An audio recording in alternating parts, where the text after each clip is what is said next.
हमारे साथ third gender विद्या madam हैं, हम उनसे बात करते हैं।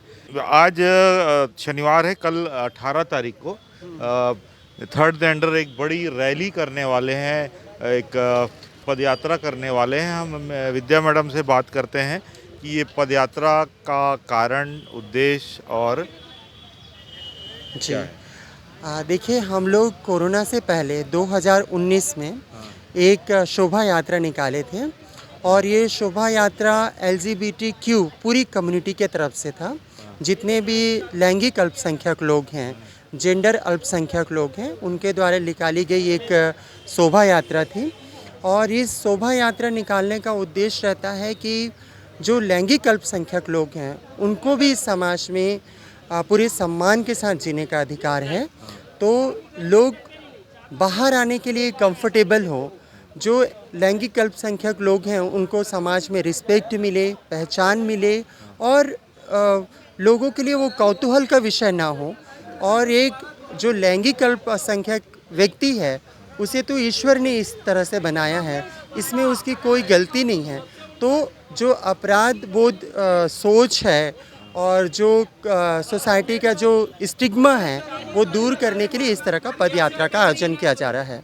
आप लोग जब सार्वजनिक स्थान पर जाते हैं तो क्या मुश्किल, किन टाइप की मुश्किलों का सामना करना पड़ता है।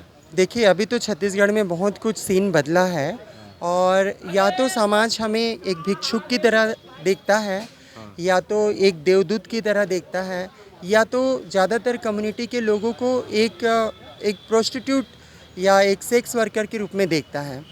लेकिन अभी हम आप छत्तीसगढ़ में देखेंगे कि लगभग 23 ट्रांसजेंडर जो हैं वो पुलिस हैं, अलग अलग फील्ड में जो हैं वो जॉब कर रहे हैं, चाहे प्राइवेट सेक्टर हो चाहे गवर्नमेंट सेक्टर हो। तो धीरे धीरे समाज बदल रहा है, लोगों की सोच बदल रही है। हाँ, लेकिन आज भी ऐसे लोग हैं समाज में जो हमें एक अलग नज़रिए से देखते हैं। आप लोग को ऐसा लगता है कि आप लोग कुछ आरक्षण मिलना चाहिए या सरकार से कुछ विशेष सुविधा मिलना चाहिए, क्योंकि आप लोग भी यानी देखा जाए तो समाज में काफ़ी आप लोग का शोषण हुआ है, आपको हर जगह जाने नहीं दिया जाता, थोड़ा लोग दूरी बनाते हैं।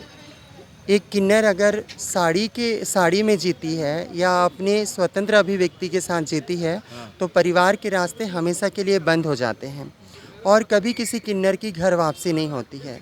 सामाजिक, आर्थिक और शैक्षणिक रूप से पूरी तरह से हम पिछड़े हुए हैं।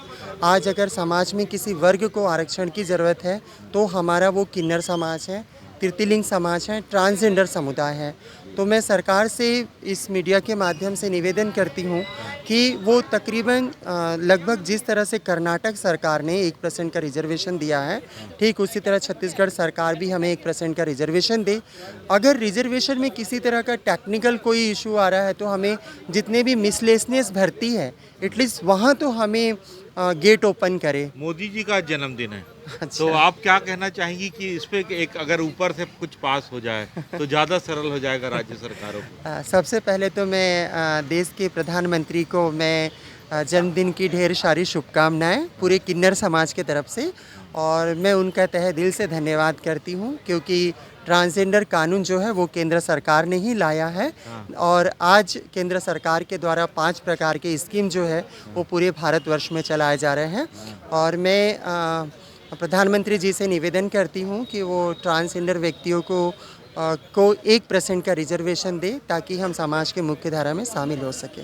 एक चीज़ और सवाल है कि जैसे आप लोग का व्यापार जो है थोड़ा-सा किसी खुशी में आप लोग जाते हैं शादी आदि में, तो उसमें कुछ आप लोग को भी कुछ परिवर्तन यानी एक मेंटालिटी बन गई है कि ट्रेन में मिलते हैं या कहीं मिलते हैं, तो कुछ यानी सार्वजनिक जैसे पब्लिक बिज़नेस में भी आप लोग को आना चाहिए, ऐसा नहीं लगता है? बिल्कुल आना चाहिए सर, ये इसी का पहल है कि लोग अलग अलग गवर्नमेंट सेक्टर में जा रहे हैं, जॉब कर रहे हैं, हाँ, लोग पढ़ाई कर रहे हैं।